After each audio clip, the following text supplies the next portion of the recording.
and the ideas failed, and they conducted those votes and elections in which they won, and the partition happened. It was a negotiation with the Muslim League, and the negotiation failed. Till today, I can't find one person who can clearly tell me the statement or the incidents where it was pretty clear that Gandhi and Nehru wanted partition. Can I say something? जी नहीं मुझे जी नहीं Ji. The जी बोलिए बोलिए Ji. The first thing is that this tragedy of our times is that many partition leaders, including Gandhi and Jinnah, they have been understood according to our likings and our ideology and what we believed in. We have never analyzed them with this sort of an independent thought or impartial thinking. That's why this time also you can see when every time you talk about Jinnah or you talk about Gandhi, you will have different perspectives and which we don't read in the books. Definitely, if you read Aisha Jalal or if you read Stephen Cohen or other people, you get totally a somewhat different picture. During my childhood, my perception of Gandhi was totally different. I mean, what we have read in the books, he was an icon. He was an ideal person. He was a down-to-earth man, having connections with those people in the society who didn't have any place there, who didn't have any voice, and who didn't matter, be it Dalits, be it untouchables, Adivasis, and the people from the lowest strata of society. Now, if you see this time, the way the Indian politics is changing its landscape now, I think it has made us to think again and again and ask ourselves who the real Gandhi was.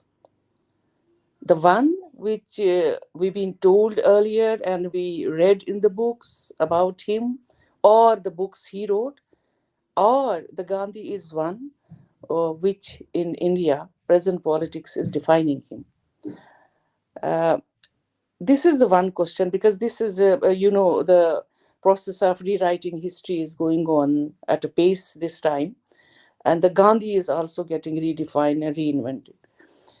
The one thing is that. Another thing is, okay, Gandhi, he was a real Hindu. There was no doubt about it. And he believed in his faith, which to some people at that time was an issue. But those critical, even including RSS, those critical of his policies are again now questioning about this thing. Was he a real Hindu, true Hindu? If yes, why did he, fight with his own leadership, including Nehru and Patel and Azad, to give Pakistan the sum as promised at the time of the partition? Because, he wanted to go to Pakistan and have a visit there and heal the wounds which were caused by the partition between different communities. And then it cost his life. And in one of the rallies of Indian National Congress, I think it was between 1910 to 1920 when Jinnah had first time come to India, and he was getting involved in the politics at that time. And Jinnah was also attending that Indian National Congress rally, and this Gandhi, he introduced Jinnah. It was for the first time in history, and Jinnah was introduced as the leader of Muslims. And Jinnah was taken aback because at that time Jinnah was totally different, and it didn't matter to him whether it's in Muslims, Hindus, because he was now a Congress leader and he believed that he represents every other, religion or caste or people. But it was at that time that Jinnah was made conscious of his religion, and it is written by, I think it's Aisha Jalal or somebody else, and